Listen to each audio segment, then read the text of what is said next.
Live తిరిగి స్వాగతం. ఇక అతిథుల పరిచయం శ్రీ ఎస్ నగేష్ కుమార్ గారు, సీనియర్ జర్నలిస్ట్, ప్రముఖ విశ్లేషకులు, హిందూ మాజీ రెసిడెంట్ ఎడిటర్. శ్రీ సుధాకర్ రెడ్డి గారు, టీఆర్ఎస్ సీనియర్ నేత, శాసనమండలి సభ్యులు, ఉపాధ్యాయ సంఘాల నేత. Shri Sundarram Sharma garu, Andhra Pradesh Congress legal committee chairman. Shri Addepalli Sridhar garu, Bharatiya Janata party senior నేత. ఇక శ్రీ వైవి సుబ్బారెడ్డి గారు, వైఎస్ఆర్ కాంగ్రెస్ పార్టీ సీనియర్ నేత, ఒంగోలుకు ప్రాతినిధ్యం వహిస్తున్నటువంటి వైసీపీ లోక్సభ సభ్యులు. ముందుగా సుబ్బారెడ్డి గారు చెప్పండి, ఢిల్లీలో అసలు నిజంగానే మా ఆప్ ఎంపీ వీడియో వ్యవహారం అంత సీరియస్గా తీసుకోవాలా? రెండు, దానికోసం కేంద్ర మంత్రులు సైతం రాజ్యసభలో అంత అడావుడి చేయటం ఎట్లా ఉంటుంది? టీడీపీ బీజేపీలు కాంగ్రెస్ కూడా కుమ్మక్కాయని వైసీపీ రాజ్యసభ సభ్యుడు విజయసాయిరెడ్డి గారు అంటున్నారు. మీరేమో లోక్సభలో ప్రైవేట్ బిల్లు పెడతామంటున్నారు. రాజ్యసభలో రాలేదు బిల్లు, మీరు లోక్సభలో పెడితే మాత్రం వస్తుందా? ఇక అయితే జీఎస్టీ బిల్లుకి అడ్డుకోండి కాంగ్రెస్ పార్టీకి బీజేపీ వాళ్ళు, టీడీపీ ఎంపీ సీఎం రమేష్ సలహా ఇస్తున్నారు. అలాగే టీజీ వెంకటేష్ గారు సలహా ఇచ్చారు. సోమవారం నుంచి సభ నడపొద్దని సీఎం రమేష్ నడపనీయకుండా అడ్డం పడని కాంగ్రెస్ వాళ్ళు చెప్తున్నారు. మరి చంద్రబాబు గారే ఆ పని చేయాలని కాంగ్రెస్ నేతలు అంటున్నారు. అసలు ఈ వివాదం మొత్తం ఎటువైపు తిరుగుతోంది? అసలు ఇవంతా నిజంగా ఈ బీజేపీ దిగి రావాలంటే ఏం చేయాలి? అసలు ఢిల్లీలో పరిణామాలపై మీ వ్యాఖ్య ఏమిటి? సుబ్బారెడ్డి గారు. నిన్న ఢిల్లీలో జరిగిన పరిణామాలు గమనిస్తే భారతీయ జనతా పార్టీకి కానీ, కాంగ్రెస్ పార్టీకి కానీ, తెలుగుదేశం పార్టీకి కానీ రాష్ట్రానికి ప్రత్యేక హోదా తెచ్చే విషయంలో స్పష్టత లేదు. వాళ్ళని ప్రజల్ని మభ్యపెట్టే కార్యక్రమం చేస్తున్నారనేది తేటతలమైంది. నిజంగానే నిన్న లోక్సభలో ఆప్ ఎంపీ చేసిన వీడియో దివెళ్ళి దాన్ని అన్ని పార్టీలు ముక్తఖండంగా ఖండించాం. ఎందుకంటే పార్లమెంటు భద్రతకే ముప్పు ఉంది కాబట్టి అట్లాంటి పరిణామాలు ఏ సభ్యుడు చేసినా సరే ఖండించాల్సిందే అని చెప్పి అన్ని పార్టీలు ముక్తకంఠంగా చెప్పడం జరిగింది. దానికి స్పీకర్ గారు తక్షణమే స్పందిస్తూ కూడా మేము సరైన సమయంలో యాక్షన్ తీసుకునే కార్యక్రమం కూడా చేస్తాము, దీనిపైన ఒక కమిటీ వేసి ఏ విధమైన చర్య తీసుకోవాలో చేస్తామన్నా కూడా కావాలని బీజేపీ సభ్యులు, కాంగ్రెస్ పార్టీ సభ్యులు ఇద్దరు కూడా లోక్సభని స్తంభింపజేశారు, లోక్సభ జరగకుండా కూడా చేశారు.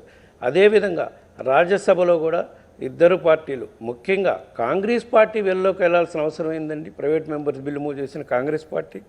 సో అక్కడే వీళ్ళిద్దరికి కూడా రాష్ట్రానికి ప్రత్యేక హోదా తెచ్చే విషయంలో చిత్తశుద్ధి లేదనేది తేటతెల్లమవుతుంది. ముఖ్యంగా ఇక్కడ ఒక అసలు ప్రైవేట్ బిల్లు తేవాల్సిన అవసరం ఏందండి? అక్కడ అధికారంలో ఉంది, ఇక్కడ అధికారంలో ఉంది. తెలుగుదేశం పార్టీ, బీజేపీ పార్టీ రెండు అలయన్స్ పార్ట్నర్స్. వాళ్ళు ఎలక్షన్ల ముందు ఏవైతే వాగ్దానం చేశారో ఆ వాగ్దానం ప్రకారం రాష్ట్రానికి ప్రత్యేక హోదా ఇవ్వాల్సిన బాధ్యత బీజేపీ ప్రభుత్వాన్ని, తేవాల్సిన బాధ్యత చంద్రబాబు నాయుడు గారిది, ఇక్కడ ముఖ్యమంత్రి చంద్రబాబు నాయుడు గారు. ఈ రెండు పార్టీలు కూడా ఆంధ్రప్రదేశ్ రాష్ట్రానికి తీవ్ర అన్యాయం చేస్తున్నాయి. ఈ పరిణామాలను వైఎస్ఆర్ కాంగ్రెస్ పార్టీ ఫస్ట్ నుంచి కూడా వ్యతిరేకిస్తూనే ఉన్నాం. ఫస్ట్ నుంచి కూడా వైఎస్ఆర్ కాంగ్రెస్ పార్టీ అధ్యక్షుడు జగన్మోహన్ రెడ్డి గారు ఆంధ్రప్రదేశ్ రాష్ట్రానికి ప్రత్యేక హోదా విషయంలో ఎన్నో పోరాటాలు చేశాం. ఇప్పటికి 2-3 సార్లు ప్రధానమంత్రిని గారిని కలిసి ప్రత్యేక హోదా విషయం చర్చించడం జరిగింది. అదే కాకుండా మొన్న వర్షాకాల సమావేశాలకు ముందు పోయిన సంవత్సరం గుంటూరులో పెద్ద ఎత్తున నిరాదీక్ష చేయడం జరిగింది జగన్మోహన్ రెడ్డి గారు 8 రోజులు రాష్ట్రానికి ప్రత్యేక హోదా విషయంలో. అది అయిపోయినాక వెంబటే మేము వర్షాకాల సమావేశాలప్పుడు పార్లమెంటుని 2 రోజులు స్తంభించే కార్యక్రమం చేసి వెళ్ళబోయి పోడియం వద్ద ధర్నా చేయటం జరిగింది. అప్పుడు మాకు స్పీకర్, హోంమంత్రి గారి చేత స్పష్టమైన హామీ ఇప్పించారు. రాబోయే బడ్జెట్ సమావేశంలోపు రాష్ట్రానికి ప్రత్యేక హోదా ఇచ్చే విషయంలో కేంద్ర ప్రభుత్వం క్లారిటీ ఇస్తుంది, తప్పకుండా సానుకూలంగా స్పందిస్తుందని చెప్పి మాకు హామీ ఇవ్వడం జరిగింది. ఇప్పటికి 8 నెలలు అయింది, బడ్జెట్ సమావేశాలు ముగించినాయి. అయినా సరే రాష్ట్రానికి ప్రత్యేక హోదా విషయంలో నీతి ఆయోగ్ లేదు, అవి లేదు, ఎన్డీసీ లేదు అని ఇవన్నీ వంకలు చెప్తున్నారు. క్యాబినెట్లో నిర్ణయం తీసుకొని రాష్ట్రానికి ప్రత్యేక హోదా విషయంలో బీజేపీ ప్రభుత్వం తలుచుకుంటే అది ఎప్పుడో సాధించుకోవచ్చు. దానికి మొత్తం బాధ్యత తెలుగుదేశం పార్టీ, బీజేపీ పార్టీ వహించాలని చెప్పి అయితే ఈ సెంటిమెంట్ని క్యాష్ చేసుకోవడానికి అన్ని పార్టీలు ప్రయత్నిస్తున్నాయనేటువంటి ఒక అభిప్రాయం ఉంది. ఈ సెంటిమెంట్ క్యాష్ చేసుకునే దిశలో ఏ పార్టీ ముందంజలోకి వెళ్ళిందంటారు, ఏ పార్టీ వెనకబడిందంటారు? ప్రజలు గమనిస్తున్నారు కొమ్మినేని గారు. గత 2 సంవత్సరాల నుంచి ఎవరు ప్రత్యేక హోదా కోసం పోరాటం చేస్తూ ఉన్నారు? ఓకే, పార్లమెంట్లో కానీ, ఇక్కడ అసెంబ్లీలో కానీ, ప్రజల్లో కానీ పోరాటం చేస్తుంది వైఎస్ఆర్ కాంగ్రెస్ పార్టీ. ఓకే, మరి ఇప్పుడు కేవీపీ గారు బిల్లు పెట్టుకుని లోక్సభలో మొన్న బడ్జెట్ సమావేశాల ప్రారంభంలోపే ఈ రాష్ట్ర ప్రభుత్వం కేంద్ర ప్రభుత్వం ప్రత్యేక హోదా విషయంలో తాత్సారం చేస్తున్నాయని చెప్పి దీన్ని పార్లమెంట్లో చేసిన హామీని పార్లమెంట్ సాక్షిగా సాధించుకోవాలని మేము ప్రైవేట్ మెంబర్ బిల్లు మూవ్ చేయడానికి నోటీస్ ఇవ్వడం జరిగింది ఫిబ్రవరిలో. Right, okay. అయితే మామూలుగా ప్రైవేట్ మెంబర్ బిల్లు మూవ్ చేసినాక వాళ్ళు ప్రెసిడెంట్ కన్సెంట్కి పంపిస్తారు. అవన్నీ అయిపోయి నిన్న నాకు ప్రైవేట్ మెంబర్ బిల్ మూవ్ చేయడానికి స్పీకర్ గారు పర్మిషన్ ఇచ్చారు. దురదృష్టవశాత్తు నిన్న 2 సభలు జరగకుండా ఇదైపోయినాయి. తప్పకుండా వచ్చే వారంలో అయినా సరే లోక్సభలో కూడా ప్రైవేట్ మెంబర్ బిల్లు తీసుకొచ్చే కార్యక్రమం చేస్తాం. దీనికి అన్ని పార్టీలు చిత్తశుద్ధితో మద్దతు ఇవ్వాలని చెప్పి కూడా మేము డిమాండ్ చేస్తూ ఉన్నాం. ఎందుకంటే అన్ని పార్టీలు ఆ రోజు ఒప్పుకున్నాయి. రైట్, రాష్ట్రానికి ప్రత్యేక కరెక్టే. అయితే ఇక్కడ ఇంకొక పాయింట్ సమాధానం చెప్పండి. కేవీపీ గారు ప్రత్యేక బిల్లు, ఈ ప్రైవేటు హోదా బిల్లుని కాస్త తీసుకురావడం ద్వారా కాంగ్రెస్ ఉనికిని ఏమన్నా తంటాలు పడగలిగారా? కాస్త ఏమన్నా మెరుగుపడిందా వాళ్ళ పరిస్థితి? కాంగ్రెస్ పార్టీ మన రాష్ట్రానికి చేసిన అన్యాయాన్ని కొంచెం కవర్ చేసుకోవడానికి ప్రయత్నం చేస్తున్నారు. కానీ నిన్న బిల్లు డిస్కషన్కి వస్తుందనుకున్న రోజు వాళ్లే వెలలోకి పోయి గొడవ చేయటం అధికార పార్టీ చేస్తుంటే వీళ్ళు కూడా వాళ్ళ గొంతు పడుతూ వాళ్ళు వెళ్ళలోకి పోయి సభ జరగకుండా చేసిన చూస్తే వీళ్ళ చిత్తశుద్ధి లేదనేది అర్థమవుతుంది. రైట్, ఫైనల్గా ఇంకొక మాట చెప్పండి. జిఎస్టీ బిల్లుకి అడ్డం పడాలని టీజీ వెంకటేష్ గారు సలహా ఇచ్చారు. అసలు సభనే నడపవద్దని సీఎం రమేష్ గారు చెబుతున్నారు. బీజేపీ సభనే నడపొద్దని, వాళ్ళ మిత్రపక్షం అండి. అది మీరు మిత్రపక్షం కదా, మీరు గవర్నమెంట్లో ఉండి మీరు చేయండి అని కాంగ్రెస్ వాళ్ళు చెబుతున్నారు. ఎవరు చేస్తే సక్సెస్ అవుద్ది అంటారు? అంటే వాళ్ళు చేయాల్సింది చేయకుండా ఇతర పార్టీల మీద నెపం వేయటానికి చూస్తున్నారు. రాష్ట్రానికి ప్రత్యేక హోదా చేయాల్సిన బాధ్యత అధికార పార్టీలో ఉన్న వాళ్ళిద్దరిదే, బీజేపీది తెలుగుదేశం పార్టీది. వాళ్ళు చేయాల్సిన పోరాటం చేయకుండా కాంగ్రెస్ పార్టీని మమ్మల్ని మిగతా పార్టీలను పోరాటం చేయమన్నాడంటే ఏ విధంగా సమస్య? జిఎస్టీ అనేది దేశానికి జిఎస్టీ బిల్ అనేది ఎప్పటి నుంచో పెండింగ్లో ఉంది. దానికోసం తప్పకుండా దేశం మొత్తం ఎంతో ఇదిగా ఎదురు చూస్తుంది జిఎస్టీ బిల్ రావాలని చెప్పి. మేము వైఎస్ఆర్ కాంగ్రెస్ పార్టీ తరఫున మా పార్టీ అధ్యక్షుడు కూడా చెప్పడం జరిగింది. దేశానికి అవసరమైన ఇంపార్టెంట్ ఇష్యూస్ మీద మేము కేంద్ర ప్రభుత్వాన్ని మద్దతు ఇస్తామని చెప్పాం. అదేవిధంగా దాని మీద మద్దతు ఇస్తాం. దీని మీద కూడా స్పెషల్ స్టేటస్ విషయంలో కూడా మేము పోరాటం కొనసాగిస్తూనే ఉంటాం, పార్లమెంట్ లోపల బయట కూడా. రైట్, ఇక నరసయ్య గారు గుంటూరు నుంచి లైన్లో ఉన్నారు. నరసయ్య గారు నమస్కారం, మాట్లాడండి. నమస్తే కేఎస్ఆర్ గారు. నమస్తే. ఎప్పుడు మీతో మాట్లాడాను. రైట్ సార్, ఈ బిల్లు మీద కాంగ్రెస్ పార్టీకి తప్పితే తక్కే మా పార్టీలకి దేనికి చిత్తశుద్ధి లేదండి. కాంగ్రెస్ పార్టీకి ఉందని ఎట్లా చెబుతున్నారు? కాంగ్రెస్ పార్టీ పెట్టింది 5 సంవత్సరాలు ప్రత్యేక హోదా ఇవ్వాలి ఆంధ్రప్రదేశ్ కి ఆయన పెట్టింది. ప్రధానమంత్రి గారు సాక్షాత్ రాజ్యసభలో మన్మోహన్ సింగ్ గారు హామీ ఇచ్చారు. ఓకే, ఇప్పుడు మరి ఎట్లా? 5 సంవత్సరాలు ఇవ్వాలన్నాడు. ఓకే, ఇప్పుడు మరి బీజేపీ అదే వెంకయ్య నాయుడు గారు ఇలా మాట్లాడదా? ఆంధ్రప్రదేశ్ నుంచి ఆయన ఉండి మంత్రిగా ఉండి మాట్లాడలేదు. వాళ్ళ ఉద్దేశం లేదు సార్. ఇక్కడ చంద్రబాబు ప్రత్యేక హోదా అయితే చంద్రబాబు నాయుడు గారు ఫ్రీ అయిపోతాడు. ఫ్రీ అయిపోతే జాతీయ రాజకీయాల్లోకి వెళ్తాడు. జాతీయ రాజకీయాల్లో తృతీయ ఫ్రంట్ కూడగడతాడు. చాలా దూరం తీసుకెళ్తున్నాడు. మోడీ గారు ఇంటికి వెళ్ళిపోతాడు. ఉద్దేశం అదేనండి. ఫ్రీ అవ్వకూడదు. అదే.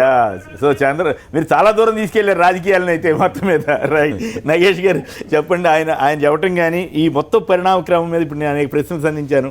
మళ్ళీ టైం వేస్ట్ కాకుండా మీ అభిప్రాయం చెప్పండి. నిన్న ఈ బిల్లు ఎక్కడైనా డిస్కషన్కి వస్తానని నేను అనుకోలేదు, మీరు కూడా అనుకోలేదు. మీరు చెప్పి నేను కామెంటరీలో కూడా నాకు అర్థమైంది ఏంటంటే ఈ బిల్లు డిస్కషన్ ఎందుకు రాదంటే ఫస్ట్ ఆఫ్ ఆల్ బీజేపీకి ఇది బిల్ డిస్కషన్ రావడానికి ఇష్టం లేదు. దానికి కారణాలు చాలా ఆబ్వియస్. ఏంటంటే వాళ్ళకి అసలు ప్రత్యేక హోదా ఇచ్చే అవసరం లేదు. నా కంటెన్షన్ ఏమిటంటే టీడీపీకి తీసుకునే ఉద్దేశం కూడా లేదనేది కనబడుతున్నది. రెండోది ఏంటంటే అసలు ప్రైవేట్ మెంబర్ బిల్కి కొంచెం చరిత్ర అందరికీ తెలిసి ఏంటంటే 14 బిల్లు పాస్ అయ్యి లాస్ట్ ఇయర్ ఒక ట్రాన్స్జెండర్ బిల్ అని ఒకటి వచ్చింది. అయితే ఏంటంటే గవర్నమెంట్ రాజ్యసభలో వచ్చినప్పుడు అది బిల్ ఏమిటంటే సరైన డ్రాఫ్టింగ్ లేదు. గవర్నమెంట్ ఏమన్నా ఇది 14 డిపార్ట్మెంట్లకి సంబంధించింది, బిల్లు ఒక డిపార్ట్మెంట్కి సంబంధించింది, 2 డిపార్ట్మెంట్. సో ఇలాంటి ప్రైవేట్ మెంబర్స్ బిల్లు ఏమిటంటే ఇలాంటి గవర్నమెంట్ తీసుకుంటే చాలా ఇబ్బందులు పడిపోతుంది.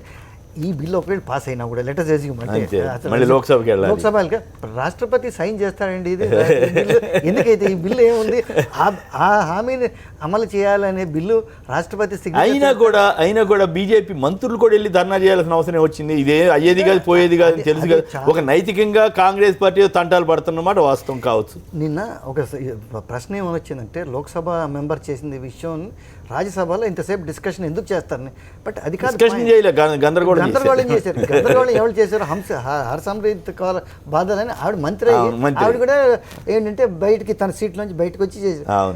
అక్కడ మీరు జాగ్రత్తగా గమనిస్తే Rajya Sabha deputy chairman PJ Kurien ఏమన్నారంటే రూలింగ్ పార్టీ ఇట్లా చేస్తే ఎట్లా కానీ దాని తర్వాత ఏమంటే కనీసం ఒక అవకాశం ఇవ్వండి, ఈ బిల్లు ఇంట్రొడ్యూస్ చేసిన తర్వాత మీరు ఏం చేసుకోవాలి, మిగతా బిల్లులు కూడా ఉన్నాయి కదా, దానికి కూడా బీజేపీ ఒప్పుకోలేదంటే అసలు ఈ విషయం మీద వాళ్ళకి అసలు అంటే భయపడుతున్నారా? ప్రత్యేక హోదా ఇష్యూ కనుక క్రాప్ అప్ అయితే తమకి ఇబ్బంది అవుతుంది, లేదా ఏపీలో ఇబ్బంది అవుతుంది, సెంట్రల్లో ఇబ్బంది అవుతుంది అని భయపడలేదు. నేను అది అనుకోవట్లేదు, వాళ్ళకి ఇచ్చే అవసరం లేదండి. వాళ్ళకి మరి ఎందుకు లెట్ ఇట్ కమ్ అంటే ఇప్పుడు నిన్న మీరు ఒకటి గమనించాలి, నిన్న వారు చెప్పినట్టుగా సుబ్బారెడ్డి గారు కాంగ్రెస్ నుంచి సక్సీడ్ అయింది.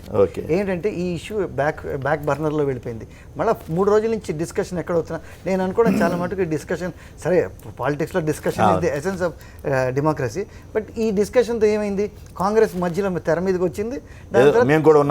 మేము కూడా ఎందుకంటే ఇన్ని రోజులు ఏంటంటే వైఎస్ఆర్ కాంగ్రెస్ రోజు ఉద్యమాలు చేసి ఏదో ఒకటి ఇబ్బంది పెడుతున్నారు, ఏది క్యాపిటల్ విషయంలో కానీ భూ సేకరణలో కానీ. ఇప్పుడు కాంగ్రెస్ ఏంటంటే ఒక డెడ్ ఇష్యూని తీసేసుకుని దాన్ని పట్టుకుని ఇచ్చేస్తాను. ఇంతకన్నా ఇంకా స్పష్టత ఏం కావాలండి? నిన్న ఒక బీజేపీ నాయకులు ఒక ఇలాంటి చర్చ కార్యక్రమంలో ఏమన్నారంటే ప్రధానమంత్రి తిరుపతిలో ఇలాంటి హామీ ఇవ్వలేదు, ప్రత్యేక హోదా ఇస్తామనేది. నేను చాలాసేపు దీని మీద రీసెర్చ్ చేశాను ప్రధానమంత్రి ఏమన్నారని. ప్రధానమంత్రి ఏమన్నా అంటే మీకు ఏమిటైతే మీకు అష్యూరెన్స్ ఇచ్చావు అన్ని పూర్తి చేస్తాం కానీ ప్రత్యేక హోదా గురించి మాట్లాడలేదు. సో వెంకయ్యనాయుడు గారు, అరుణ్ జైట్లీ గారు ఓపెన్ గా రాజ్యసభలో మాట్లాడారు. సో అదే అంటాను, మీరు చెప్పేది నేను చెప్తాను.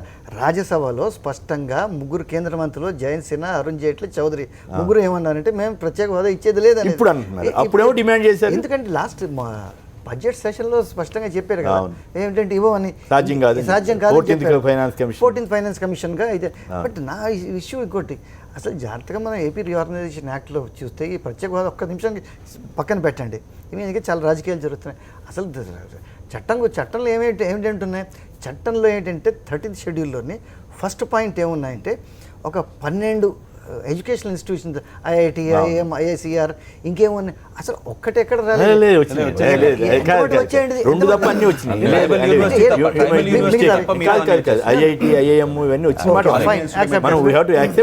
నిన్న హరిబాబు గారు కూడా లోక్సభలో చెప్పాడు, ఒక సెంట్రల్ యూనివర్సిటీ, ట్రైబల్ యూనివర్సిటీ తప్ప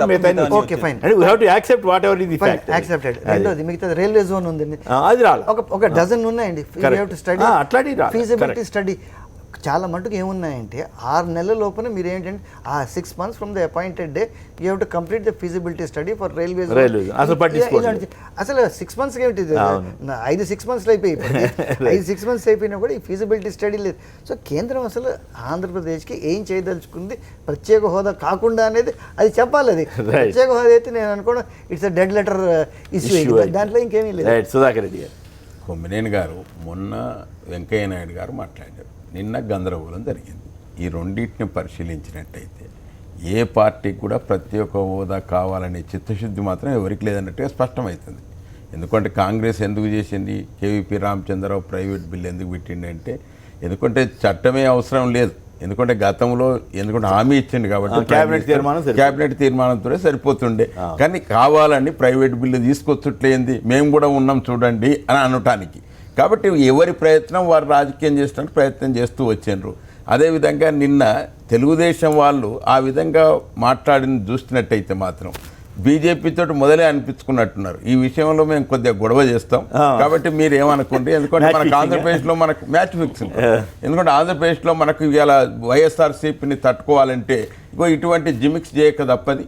కాబట్టి మీరు ఈ విధంగా మేము అంటాం, మీరు అయితే ఏమనుకోండి అని అన్నట్టుగా ఆ విధంగా ఫిక్స్ చేసుకుంటారు. వాళ్ళే సలహా ఇస్తున్నారు కాంగ్రెస్ కి జీఎస్టీ బిల్లు కట్టుకోండి అట్లా మేము అంటాం కానీ మీరు ఏమనుకోకుండా వాళ్ళు ఏమన్నారు అన్నట్టు. ఆ విషయంలో ఎందుకొరకంటే నిన్న చూసినట్టయితే అది ఏమైనా అర్థం ఉన్నదండి. అందరూ ప్రతిపక్ష పార్టీలన్నీ కూడా జీఎస్టీ బిల్లుకు మేము ఆమోదం తెలుపుతాము అని అంటే తెలుగుదేశం ప్రోత్సహించడం కాంగ్రెస్ పార్టీని ఆ విధంగా మాట్లాడడం అంటే ఏమన్నట్టు మోడీ గారిని దెబ్బ కొడతానని చూస్తున్నారు.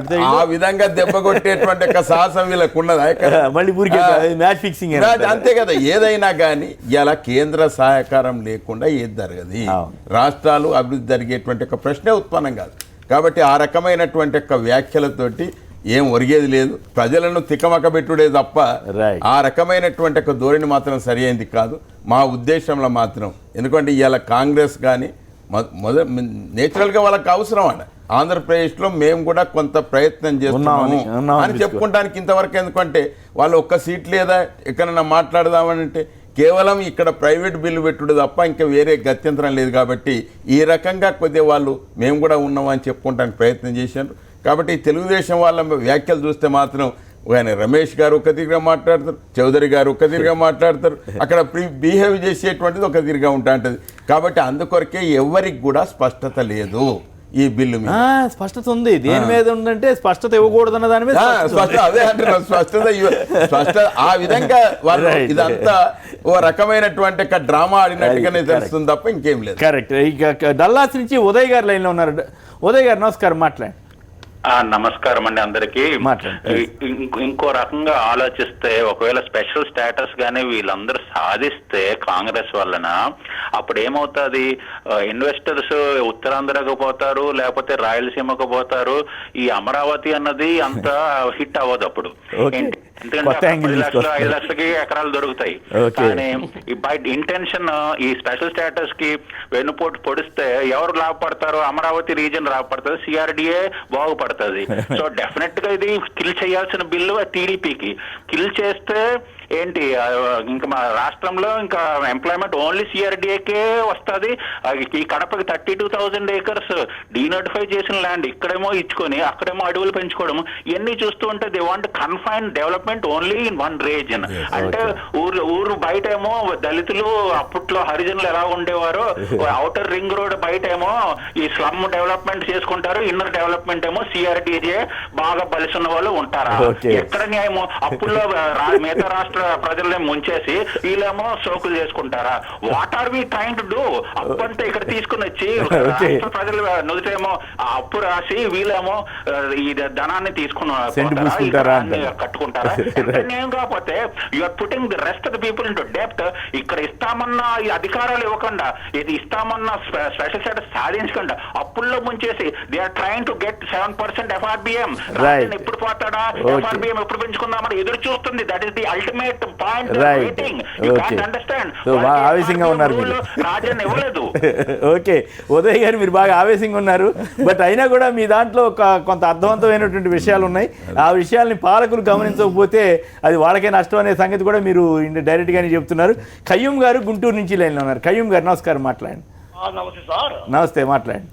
ఒకే 5 అంశాలు సార్. ఫస్ట్ 5 అమ్మో, అంత టైం ఉండదు. చెప్పండి. కాంగ్రెస్ ఏమో పనికిరాని పునర్జన్మ ప్రయత్నం సార్. కాంగ్రెస్ ప్రయత్నం అంతా పనికొచ్చే ప్రయత్నం ఏం కాదు సార్, పనికిరాని పునర్జన్మ ప్రయత్నం. అది కేంద్రంలో మనకు ఉపయోగపడదు. ఎందుకంటే వాళ్ళకి చాలా ఇబ్బందులు ఉన్నాయి, బీజేపీ కలిసి పనిచేసే పరిస్థితి వాళ్ళకి కూడా. Right, okay. ఎందుకంటే సోనియా గాంధీ అల్లుడు గారి దగ్గర నుంచి అందరూ ఏదో ఒక ఇబ్బందులో ఉన్నారు. Right, okay. తర్వాత బీజేపీకి వచ్చేటప్పటికల్లా ప్రస్తుతిలో అనవసరమైన విషయం ఇది.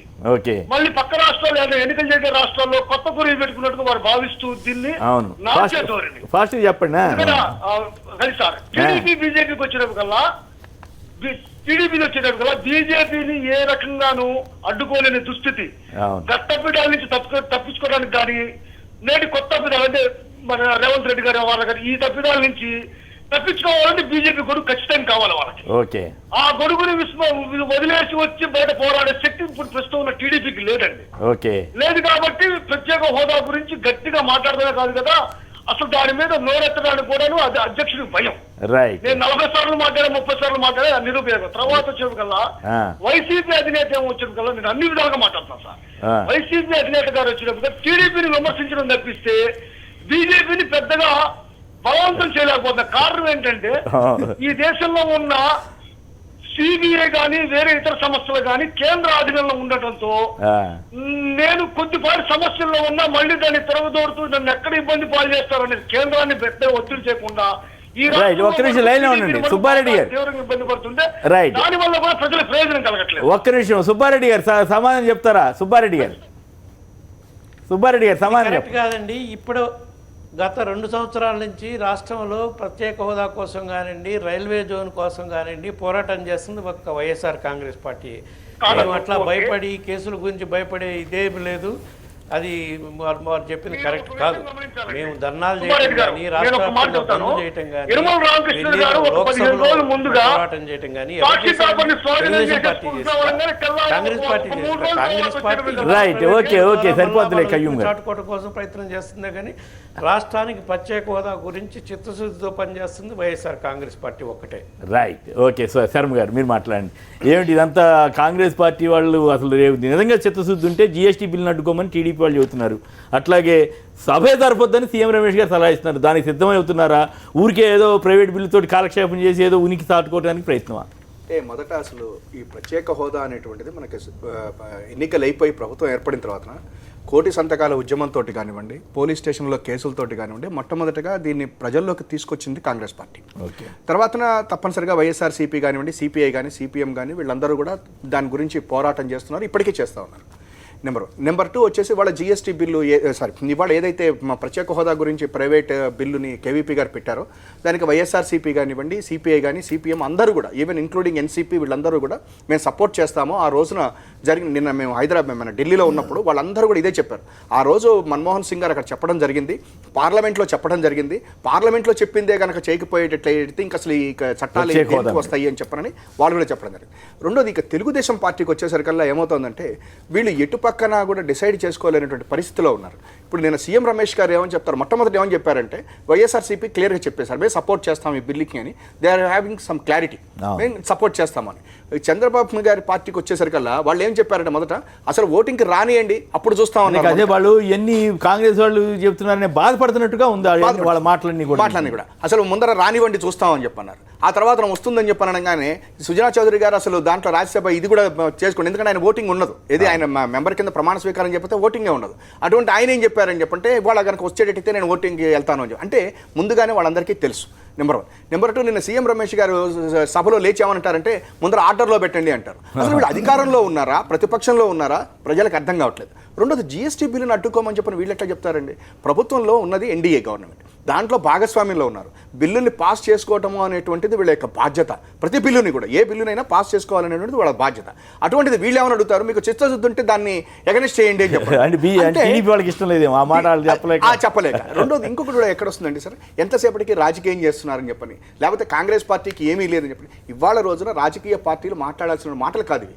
అన్ని రాజకీయ పార్టీలు కూడా ఇవాళ ఇంక్లూడింగ్ తెలుగుదేశం కానీ, ఇక్కడ ఉన్న బీజేపీ కానీ, ఇవాళ వైఎస్ఆర్సీపీ కానీ, అన్ని కాంగ్రెస్ పార్టీ కానీ వీళ్ళందరూ కూడా ఇవాళ ఆ విభజన చట్టంలో ఉన్నటువంటి వాటిని అన్నిటినీ కూడా రాష్ట్రానికి మనం సాధించుకోవాలి అనేటువంటి చోట బీజేపీని ఎట్లా దారిలో తీసుకొస్తారు, మీ వల్ల అవుతుందా? డెఫినెట్ గా అవుతుంది సార్. ఇప్పుడు మీకు మన ఒక్క నిమిషం సార్, ల్యాండ్ ఎక్విజిషన్ యాక్ట్ దాంట్లో మాకున్నది 50 మంది, 44 మంది. ఆ రోజున మేము అడ్డం పడకపోయినట్టుంటే ఆ రోజున అయిపోయేది సభలో. మేము అడ్డం పడి అంత గొడవ చేసాం. అయితే ఇప్పుడు వీళ్ళు ఏమంటారు, దీనికి కూడా మీరు చేయండి అంటున్నారు. మేము చేస్తుంటేనేమన్నా వెనక నుంచి కాళ్ళు పెట్టి లాగేసేసి మీరు అది చేస్తున్నారు, మీకు చూసొద్దు లేదు, లేకపోతే ఇవన్నీ మాట్లాడుతూ ఉన్నారు. ఇవాళ ఒకటి మాత్రం నిజం సార్, ఇవాళ సుబ్బారెడ్డి గారు రేపు పొద్దున లోక్సభలో ప్రైవేట్ బిల్లు పెట్టబోతున్నారు. దానికి డెఫినెట్గా కాంగ్రెస్ పార్టీ సపోర్ట్ చేస్తుంది. అట్లాగే ఇప్పుడు మాకు ఇక్కడ రాజ్యసభలో మీరు సపోర్ట్ చేశారు, మీకు ఒక్క సభ్యుడు సపోర్ట్ చేశారు. నేనేమంటానంటే మోరల్గా స్ట్రెంగ్త్ కావాల్సినటువంటి సమయంలో తెలుగుదేశం పార్టీ కానీ బీజేపీ వీళ్ళిద్దరు కూడా ఏం చేస్తూ ఉన్నారంటే ఇక్కడ వాళ్ళకి బయట అక్కడ ఉన్నటువంటి కొట్లాటలు ఏమైనా కానివ్వండి, ఎందుకంటే మోడీ గారికి చంద్రబాబు గారికి మధ్య చెడిందని చెప్పంటారు, చెడిందని చెప్పని అంటుంటారు. మేము కనుక వాళ్ళని బయటికి రమ్మంటే